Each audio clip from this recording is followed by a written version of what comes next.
Okay. Appreciate it, Aaron. Appreciate your time and your interest in us. So thanks. Thank you all. Have a good night.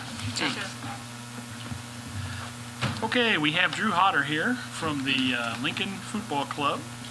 Drew, you can sit down at the cookie table there. Wow. Help yourself. Thank you. And, In case you were hungry.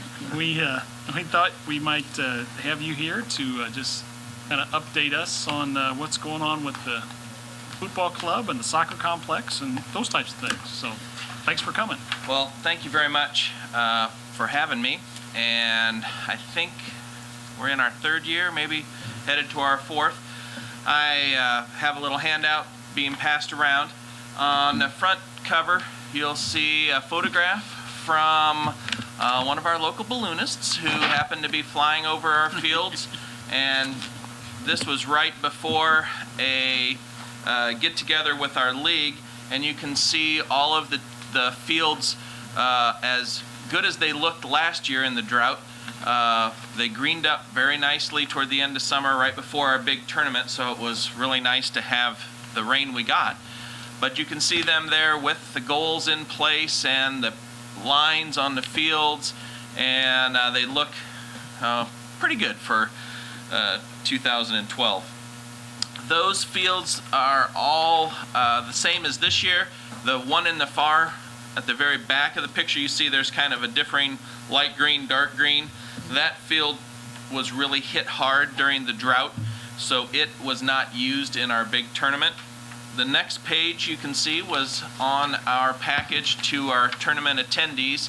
The field that was the worst shape is pretty much under the logo, which we disguised it there. On that map we have on our website, that was the way we routed traffic, and we were able to park over 800 cars. The way we had the traffic lined out that way with one way going in and going out. So just to give you a little update over the last year, since I think the last time I came, currently we just finished our spring season and we had about 98 players.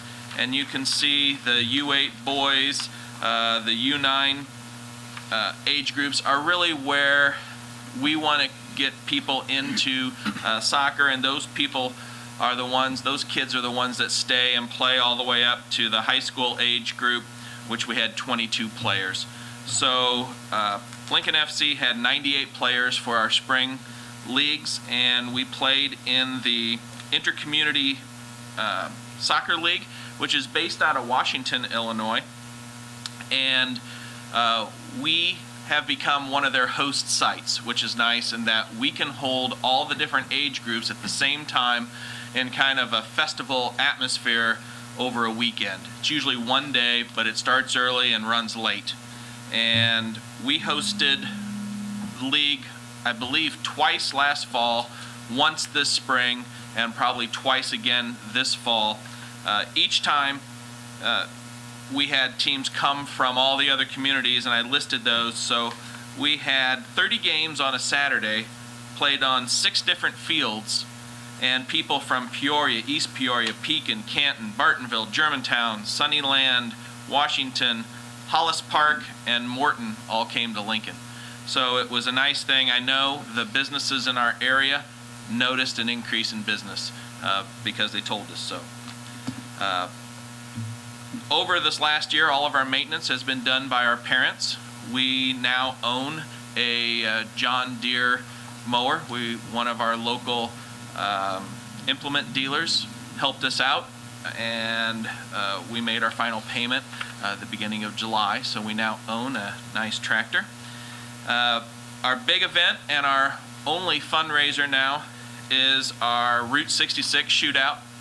And our inaugural one was last September, and this year's will be September 13th, 14th, and 15th. We had 35 teams come from all over central Illinois. We played over 120 games on our fields, and each day we figured that we brought in about 1,000 people to the Lincoln area. We did have many of those people staying overnight in the motels and filling up with their with gas and eating. So it was a very fun weekend. We had perfect weather.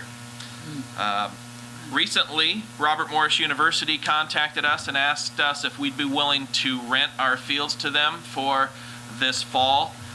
They are forming a combined university soccer team between their Springfield campus and their Peoria campus, and they said, boy, Lincoln would sure be nice for us to arrive at, and they've apparently somebody from Robert Morris had been to our soccer complex and liked it. We also have been a central practice location for a club level team, and I believe that team is a 16-year-old that drive from Springfield and Peoria to play at a state level, but they've been practicing here in Lincoln. We also have the Radio Flyers remote control plane group. They fly out of our parking lot, so they use it, and we have allowed a balloon team to launch. They now have a key to our complex, so they'll launch out of our complex. So busy year. We had several hundred practices in the last year there. So for the future, it's bright. We have our second annual Route 66 shootout. The first mailers just went out, and we've already been receiving some inquiries. So we're hoping to pass 50 teams this year, which would be over a 40% growth, and hopefully bring more than 1,400 people a day to Lincoln.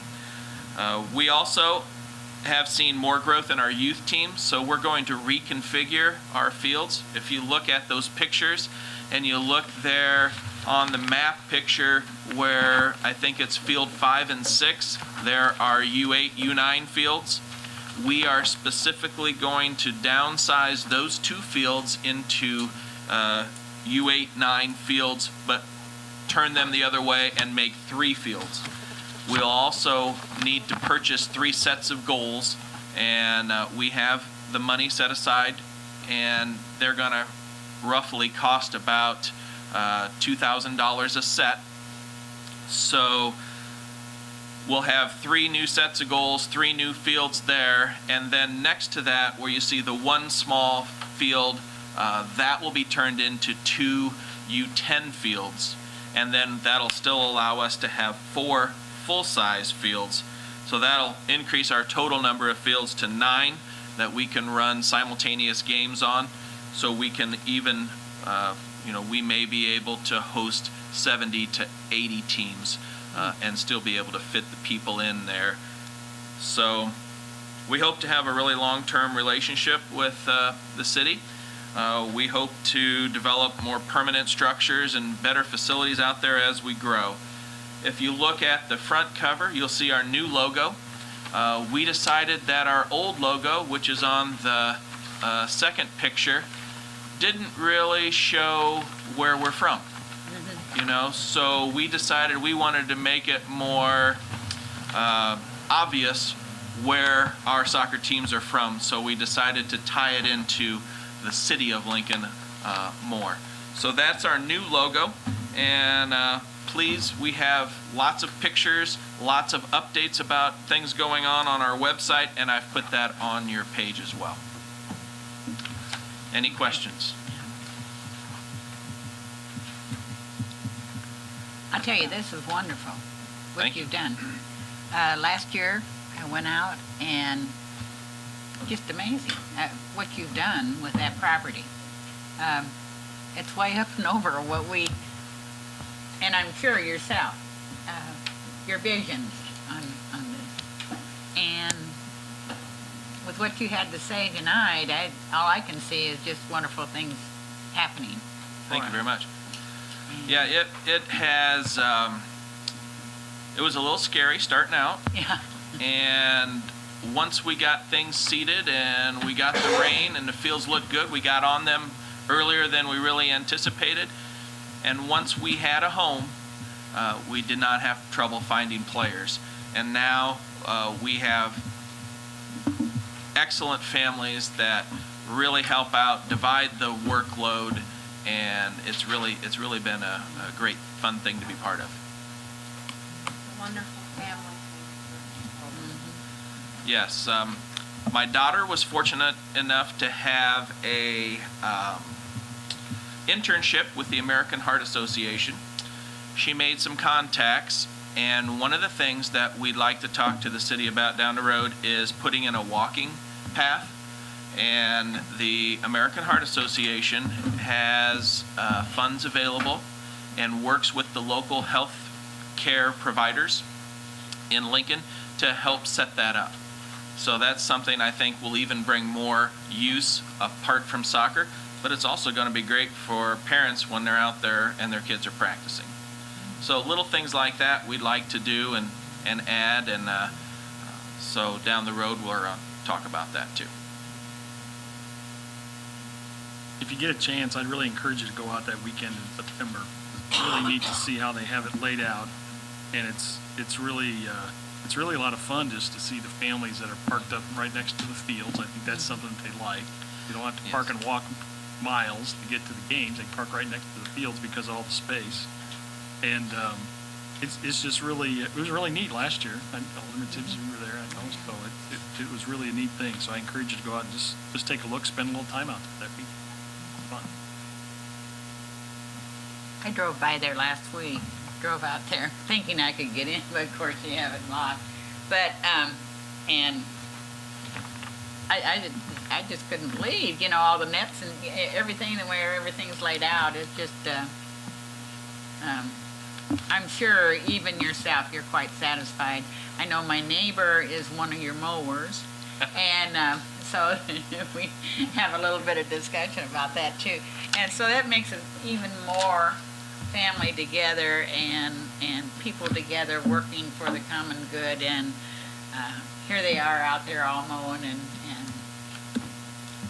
working together. It's wonderful. It really is.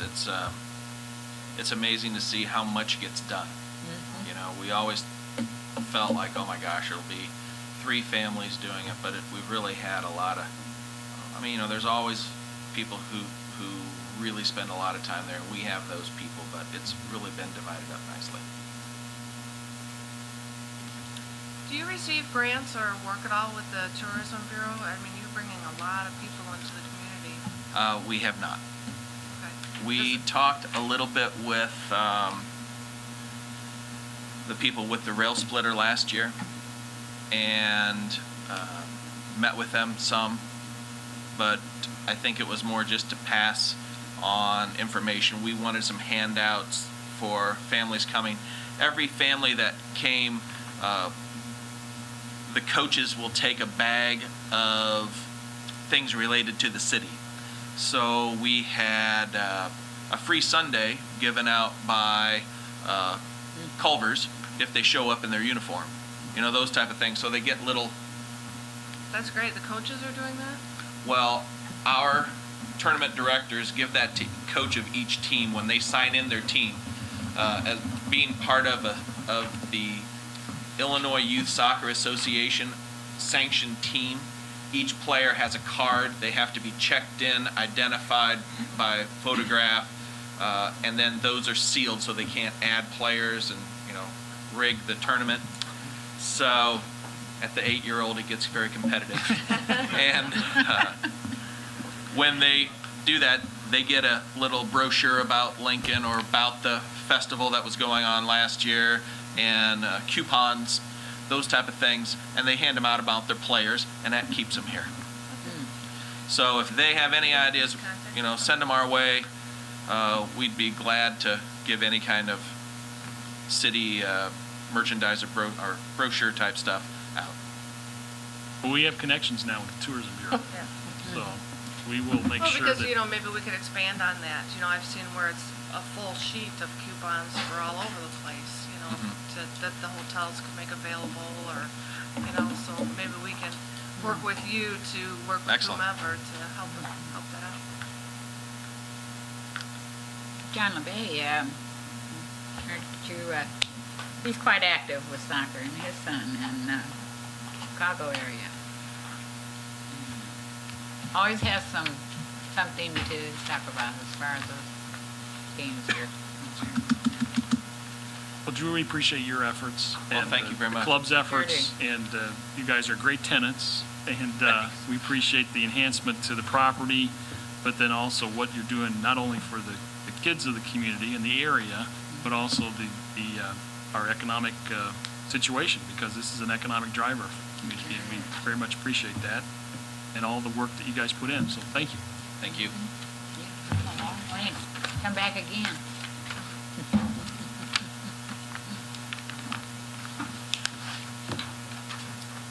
He's the greatest. Okay, just in terms of informational items, Bill Hoagland, I believe, passed out to everybody some information, update on actually the Art of Wine and Brew that'll be upcoming as part of the Art and Balloon Festival. So if you have any questions, that's pretty self-explanatory, but they got lots of good things that are going to be going on there. So lots of enhancements and improvements, so that'll be a lot of fun for everybody involved there. So thank you, Bill, for that information. Okay, we'll kind of work our way down through the agenda, unless there's anyone else who'd like to address the council this evening. Agenda item number 5, discussion regarding the FY14 appropriations ordinance. I sent this to you by email. I did not make copies. So I hope that you've been able to take a look at it and can address any questions. Some of the numbers I took because they were very basic from last year. I had each of the department heads look through it and give me their comments or thoughts, and we adjusted, where we thought it needed to be. So this is based on that input. So we can address questions, or I wasn't going to walk through the whole thing.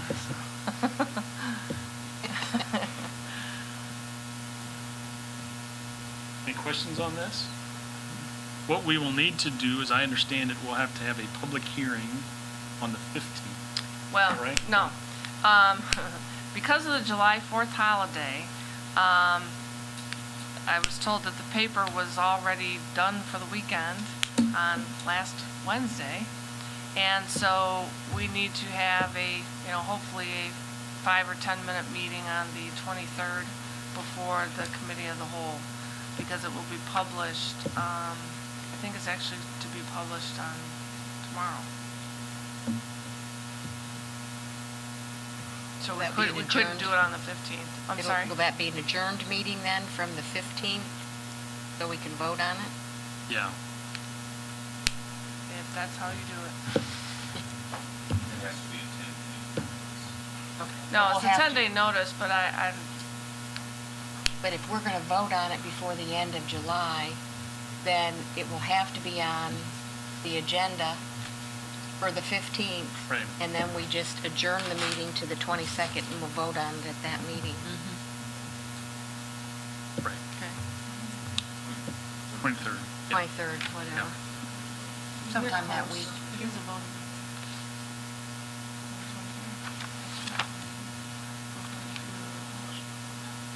Well, that's right. Right. Yes, sir. Just one other thing, and most of you will probably remember this from before, the difference between appropriation and a budget is that the budget is what the city intends to spend, plans to spend. The appropriation is what we're authorized to spend. And there- So that's.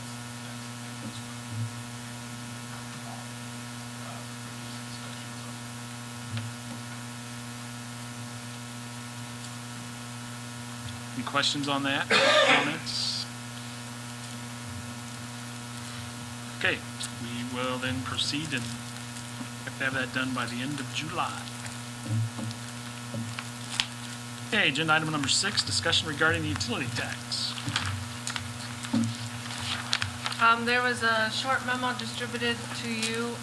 What's in that memo is information that the mayor requested last time, and I did bring a couple. I didn't make, 12 copies of the last time we discussed it. But this new one provides for, based on Alderman Carr Mitchell's comments of a contribution to the pensions based on a 4% rate, 3% going to what was discussed, the public safety building and the downtown improvements, and then 1% to the pensions. So if you look at the first page, what I did there is, you'll see the 4% rate, 3% is just over $1 million. You have, if you have a $10 million building, 30-year bond payments of $578,000 per year, and a $2 million downtown bond for a 10-year payment. What's remaining is $175,000, just over, but then there's a 1% of over $333. So together, the contribution would be just over $509,000. If you did a $10 million building and a $3 million downtown bond, the contribution to pensions would be just over $386,000. So that's, then if you go to the top of the second page, that shows you what that does to what we are currently doing. Right now, the accountants state that the police and fire pensions, how they're funded at 53.87% and 42.2%. The recommended amounts and then the statutory minimums. We are making contributions at the statutory minimum, which is what probably 90% of the communities are doing right now. With the 1% plus utility tax, on top of the current contribution, those would be the new amounts, is just under 908 and 979 for each. If we did the 4% that allowed for all of these different funding things, the amount would still be less than Ameren's, and still substantially less than the rate was before aggregation. And then just so you could see the different amounts, I just went ahead and put that last chart in there to show you the different rates and amounts that Ameren projects we would receive. So that's just for your consideration. Alderman Anderson? With regards to the pensions, and I know that we had kind of looked at these numbers several years ago, with this scenario, we would not only be making the recommended contribution, but we would be catching up on some of the underfunding, correct? Yes. How, do we know, maybe Treasurer Conzo knows, approximately what our amount we are underfunded?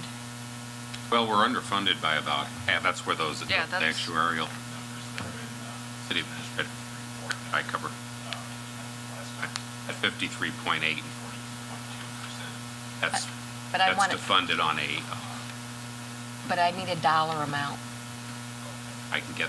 I don't have that. Okay. I didn't know if we knew.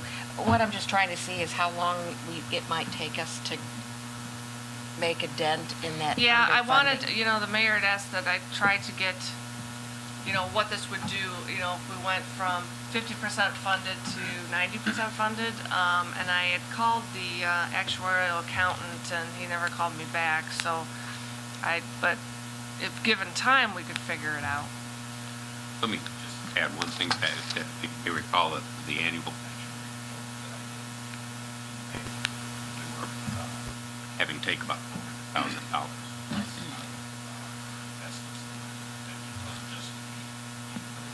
That's story that explains it. Covers some of it.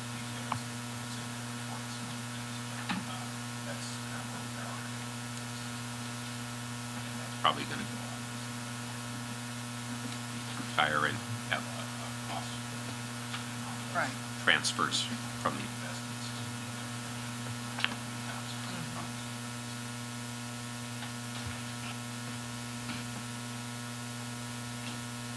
I'm just going to say I'm opposed to funding the pension.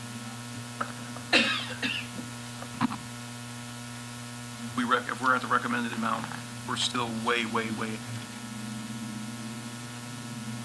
Not at the, Yeah, where the, And I just said, if you would have, I said, I don't recommend above the recommended. oh, above.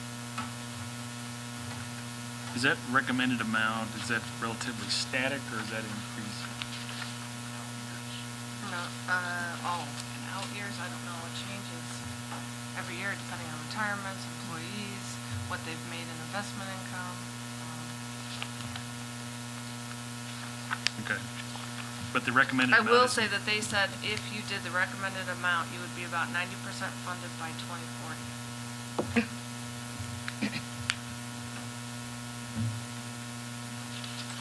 That's what it said. Not only will I we can not find be that here, again.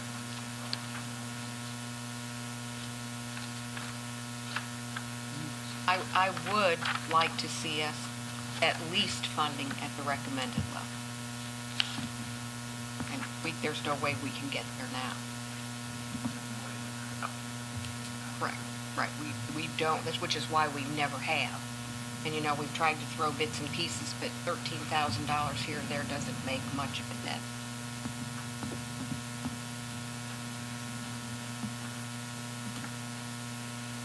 Right. Question, in the center there, on the first page, the $2 million, if you did a $2 million downtown bond on a 10-year payment, the $246,000, after that 10 years and that's paid off, where does that $246 go then? Wherever you want it to go. Okay. I mean, you can put a sunset provision in the utility tax ordinance, you or whoever is Right. here can determine to continue to sink it into downtown, or, because some of the things that are improved now may need to be improved, how long do roads last these days, or whatever is done in downtown, but yes, that is freed up then for other things, or you could put a sunset provision in the ordinance.